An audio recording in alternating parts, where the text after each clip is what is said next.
आज हम अपने YouTube के माध्यम से हम अपने गुरु चंदन सर के पास आए हैं, जो कि हम इन्हीं से पढ़े हुए छात्र हैं और ये हमारे गुरु हैं। जब हम 10वीं कक्षा में पढ़ते थे तो चंदन सर के पास पढ़ते थे साइंस का ट्यूशन, और एक मैथ का ट्यूशन हम राजन सर से पढ़ते थे। तो सर से मुझे तो बहुत ज्ञान मिला है। आज हम कुछ भी हैं तो आज सर का ही देन है कि मुझे बोलने आ रहा है या आज कुछ पढ़ाने आ रहा है। तो हम आज अपने गुरु से इंटरव्यू के तौर पे नहीं, बस जानकारी के तौर पे सर से मिलने के लिए और आप लोगों को रूबरू कराने के लिए अपने चैनल के माध्यम से आए हैं। तो चंदन सर से हम पूछेंगे कि सर बताइए कि सर आप कब से पढ़ाना स्टार्ट किए हैं इस डुमरांव में, क्योंकि मुझे तो जब से लग रहा है कि जब से हम 2012 में हम आपके पास पढ़ रहे थे, तो मुझे पूर्ण जानकारी नहीं है कि आप कब से पढ़ा रहे हैं, या हो सकता है कि हमारे जैसे बहुत छात्रगण हैं जिनको ये पता नहीं होगा कि सर कब से पढ़ा रहे हैं। तो सर इससे क्लियर हो जाएगा कि कब से आप पढ़ा रहे हैं। सबसे पहले तो आप सभी को मेरे तरफ से बहुत बहुत धन्यवाद, जो मेरा इंट्रोडक्शन आप लोग लेने के लिए मेरे घर तक पहुँचे हैं। मैं 2006 से विज्ञान के रूप में एज ए विज्ञान शिक्षक के रूप में पढ़ा रहा हूँ। 2006 में ही हमारी नौकरी भी हुई थी, और जब मेरी नौकरी हुई मैं विद्यालय में पढ़ाता था तो बहुत सारे बच्चे हमारे घर आए और बोले कि सर क्या कहीं हम लोगों को आप कुछ ज्ञान दीजिए, मैंने एक्स्ट्रा घर पर ट्यूशन वगैरह पढ़ाइए। मैं उस समय अवॉइड करता था, क्योंकि मेरे साथ और सारी समस्या थी, जैसे कि मैं बीपीएससी का तैयारी करता था या रेलवे एसएससी का तैयारी करता था। मैं सोचता कि मेरे उसमें हो जाएगा तो मैं पढ़ाऊंगा नहीं। फिर भी बच्चों के जिद पर मैंने सन 2006 मंथ अप्रैल से हमने शुरू किया कोचिंग के तौर पर, और तब से मैंने इस क्षेत्र में पीछे मुड़कर नहीं देखा। बच्चों का सहानुभूति हमको हमारे तरफ मिला और बच्चे हमसे रूबरू हुए, जिसके कारण बहुत सारे बच्चे हमारे ऊपर विश्वास किए और ज्ञान यहाँ से ले गए। तो सर बताए हैं कि 2006 से सर इस डुमरांव में पढ़ा रहे हैं साइंस। तो मुझे लगता है कि हम भी सर से पढ़े हैं, मुझे बहुत ज्ञान यहाँ से मिला है। साइंस का जो केमिस्ट्री पढ़े हैं, बायोलॉजी पढ़े हैं, फिजिक्स पढ़े हैं, मुझे बहुत काफ़ी अच्छा ज्ञान मिला यहाँ से। हमें आज भी लगता है कि हाँ साइंस हम पढ़े हैं, जो भी पढ़े हैं मुझे लगता है कि मुझे कुछ मिला है। और सर के पास से बहुत अच्छे मार्क्स भी, नंबर जितने भी बच्चे हैं अच्छा भी करते हैं, अच्छा नंबर भी लाते हैं। तो सर अभी फिलहाल एग्जाम हुआ बिहार बोर्ड का, इसमें बहुत सारे बच्चे बहुत अच्छा नंबर लाए। तो उसमें सबसे हाईएस्ट स्कोर सर साइंस में कितना रहा है? देखिए, फिलहाल इस बार जब परीक्षा हुई उसके बाद लॉकडाउन की प्रक्रिया चल रही है, लग गई, जिसके कारण बच्चे जो हैं बहुत हमारे पास नहीं आए। ऐसा हमें अनुमान है या सुनने में आ रहा है, लेकिन डायरेक्ट अभी बच्चे कुछ ही लोग आए हैं कि बहुत सारे बच्चे 98%, 97% तक विज्ञान में नंबर लाए हैं। एक दो नहीं, लगभग 15-20 बच्चे ऐसे हैं जो 98-97% नंबर लाए हैं मेरे पास से। यानी कि सर के पास से बच्चे 97-98 नंबर साइंस में लाए हैं। अब सोचिए कि 97-98 साइंस में लाना आपको भी समझ में आ रहा होगा कि कोई आसान चीज नहीं है। यानी सही में यहां से कुछ ज्ञान वैसा मिलता है जिसके कारण बच्चे इतना अच्छा मार्क्स लाते हैं। 97 लाए, 98 लाए, 99 लाए, कुछ दिनों के बाद 100 में 100 भी विज्ञान में आएगा यहीं से। चंदन सर के ही पढ़ाए हुए छात्र 100 में 100 भी लाएंगे साइंस में। मुझे लगता है कि एक 10th में एक दीपू नाम का कोई लड़का था जो साइंस में 99 लाया था, सर के ही पास का पढ़ा हुआ था, शायद उसका घर का हम नाम जानते हैं, दीपू, जो कि बहुत अच्छा छात्र था, जो 99 लाया था सर, यहीं से पढ़ा हुआ छात्र। जब हम भी यहाँ पे पढ़ रहे थे तो उस टाइम मेरा भी साइंस में 90 मार्क्स था।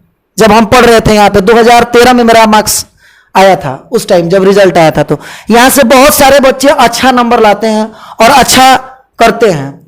सर ये बताइए कि अभी लॉकडाउन चल रहा है, इसमें तो बच्चे बहुत सारे बेचैन है कि कैसे पढ़े, मेरा गुरुजन से मुलाकात नहीं हो पा रहा है, मैथ के टीचर, साइंस के टीचर। तो इसमें क्या ऑनलाइन की पढ़ाई की प्रक्रिया शुरू करनी चाहिए या नहीं करनी चाहिए? क्या आप शुरू करेंगे?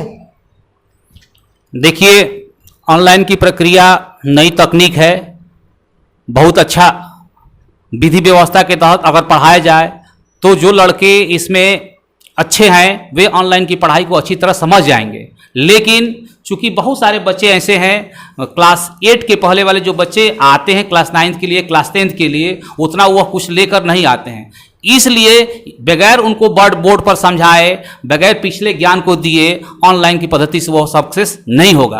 क्योंकि हम लोग पढ़ाते हैं क्लास 10th में, क्लास 9th में, जो बच्चे आते हैं, मैक्सिमम बच्चे जो आते हैं वो कुछ लेकर ज़्यादा नहीं आते हैं। हम लोग उसको बेसिक चीज़ बताते हैं, रसायन विज्ञान का बेसिक चीज़, भौतिक विज्ञान का बेसिक चीज़, जीव विज्ञान का बेसिक चीज़, और वहाँ से हम लोग 1 महीना 2 महीना पढ़ा कर तो उसको क्लास 9th या क्लास 10th का पढ़ाते हैं। सबसे बड़ी विशेषता यह है कि बच्चों को हम लोग अपनी भाषा में पढ़ाते हैं। अपनी भाषा का तात्पर्य अपनी एक शैली देते हैं, न कि किताबी शैली। किताबी शैली से जब भी उसको पढ़ाया जाएगा वह किताब की बात को ही जानेगा। हम लोग जब अपनी भाषा से उसको पढ़ाते हैं तो वो अपने दिल की गहराइयों में जाता है, उसको सोचता है कि कैसे होता है, सजीव क्या है, निर्जीव क्या है, a+b का होल स्क्वायर मैथ अगर है तो उसमें क्या होता है, फिजिक्स में संवेग क्या है, ये सब हमको बताते हैं, उसको दिखाते हैं प्रैक्टिकल, और तो वह बच्चा अच्छा करता है। तो हमारे ध्यान से खासकर 9th और 10th के बच्चों को ऑनलाइन की व्यवस्था को छोड़कर खासकर ऑफलाइन से ही पढ़ाई अगर हो तो बहुत बेहतर होगी। थोड़ा सा लॉकडाउन में इंतजार करें, लॉकडाउन जैसे ही टूटेगा हम लोग क्या करेंगे, 2 घंटा 3 घंटा 4 घंटा उसके प्रति डिवोट होकर पढ़ाएंगे और बच्चे उसको अच्छी तरह से वो जानेंगे।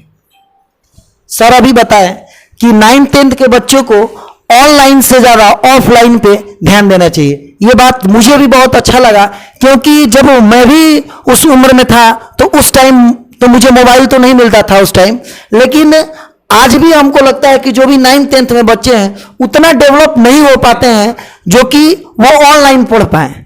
ऐसा नहीं मैं बोल रहा हूं कि सभी बच्चे वैसे होते हैं, कुछ ही वैसे बच्चे होते हैं जो ऑनलाइन अच्छे से नहीं समझ पाएंगे। 9th 10th के बच्चे, उनके लिए ऑफलाइन बहुत ज्यादा जरूरी है, बेसिक कॉन्सेप्ट भी नहीं रहता है। 8 तक तो मुझे लगता है कि जो भी छात्र होते हैं वो विज्ञान का नाम भी नहीं सुनना पसंद करते, केवल क्या पढ़ते हैं तो मैथ, क्या पढ़ते हैं तो मैथ, क्या पढ़ रहे हो तो हिसाब। देहात के जो भी बच्चे हैं तो क्या तो सबसे ज्यादा गणित पे ध्यान देते हैं। साइंस को यदि समझना शुरू करते हैं तो वो जाके 9th में ही शुरू करते हैं। हम भी जब आए थे सर के पास तो 10th में पढ़े थे, तो मुझे यहाँ पे पढ़ने के बाद लगा कि सच्चाई यही है केमिस्ट्री की, बायोलॉजी की, कि क्या होता है। यहाँ से हम बहुत अच्छे से सीखे हैं। मुझे लगता है कि आज भी वो ज्ञान मुझे याद है कि क्या हम पढ़े हैं। तो सर ये बताइए कि जो नए नए स्टूडेंट होते हैं उन्हें क्या किस प्रकार से अपने विज्ञान के विषय को कंप्लीट करना चाहिए, कैसे उसको पढ़ना चाहिए, इसके बारे में बच्चों को बताइए। देखिए, बहुत सारे जो बेसिकली चीज़ है, हर शिक्षक का पढ़ाने का अपना अपना तरीका होता है, अपना अपना शैली होता है। जैसे क्लास 9th में आपको बहुत सारे तत्व के बारे में, यौगिक के बारे में, केमिस्ट्री में पढ़ना है। बच्चे तत्व का नाम कभी सुने नहीं हैं, कभी यौगिक का नाम नहीं सुने रहे हैं, फिर अब यौगिक के बारे में उनको डिफाइन करना होता है तत्व के बारे में। तो बेसिकली हम लोग तत्व के बारे में बताते हैं, एग्जाम्पल उसको दिखाते हैं, तत्व क्या है, यौगिक क्या है, मिश्रण क्या है और क्या है। बात तो नाम तो उन लोग सुने रहते हैं लेकिन उन लोग को बेसिकली ज्ञान नहीं रहता है। जैसे हम लोग प्रैक्टिकली उसको बताते हैं कि फलाना चीज तत्व है, फलाना यौगिक है, कैसे यौगिक होता है, कैसे मिश्रण में अंतर होता है, तो थोड़ा बहुत वहाँ से वो लोग आते हैं। रही बात जीव विज्ञान में भी, तो जीव विज्ञान में भी बच्चे हम लोग जैसे सजीव कहते हैं कि भाई सजीव की तो पढ़ाना नहीं है, लेकिन हम लोग अगर पूछते हैं कि सजीव क्या है तो बोलता है कि इसमें जीवन है, सजीव है। तो भाई जीवन है, सब लोग जो चलता है फिरता है वो सजीव, कैसे सजीव हो गया आप बताओ, कैसे सजीव हो गया। मान लिया रेलगाड़ी भी चल रही है, बेसिकली वही सजीव है तो कह सकते हो, वहां मामला फंसता है। तो जब तक उसके अंदर घुसकर उसकी बेसिक चीजों को जानकारी न दिया जाए तब तक बच्चे में वह गुणवत्तापूर्ण शिक्षा नहीं आएगी। और जब तक गुणवत्तापूर्ण शिक्षा माने क्वालिटी एजुकेशन जब तब आएगा जब वो फेस टू फेस हम लोग उससे मिलेंगे बच्चे से, बच्चे भी ज्ञान की उसमें ललक हो और वो सीखना चाहे, हम लोग सिखाते हैं उसको। और सबसे बड़ी बात है कि हम लोग अपनी शैली में पढ़ाते हैं जिसमें थोड़ा बहुत हंसी मजाक भी होता है, ताकि रूबरू हो करते हैं, समाज से कराते हैं, सोसाइटी से। हम लोग उससे क्या करते हैं, इंट्रोड्यूस कराते हैं, दिखाते हैं कि फलाना बच्चा ऐसा किया, ऐसा हो गया, ऐसा हो गया, ताकि उसमें जोश भरते एक प्रकार से। और वो ऐसा जो बच्चे ऐसे होते हैं पढ़ने वाले वो आगे निकल जाते हैं। सर ने अभी बताया कि कैसे केमिस्ट्री पढ़ा जाता है, जो भी छात्रगण देख रहे हैं उन्हें तो समझ में आ गया होगा कि कैसे पढ़ा जाता है।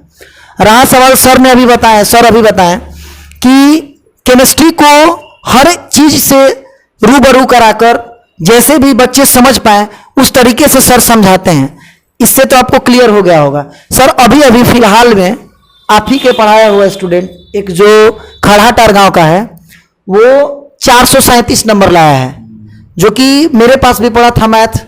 मैं आपका छात्र हूं, पढ़ाने शुरू किया तो जब मेरे पास वो आया तो बोले कि चंदन सर हमारे गुरु हैं, आप वहीं पे जाके पढ़ो। तो वो बच्चा आपके पास आके पढ़ा तो उसका 437 नंबर है।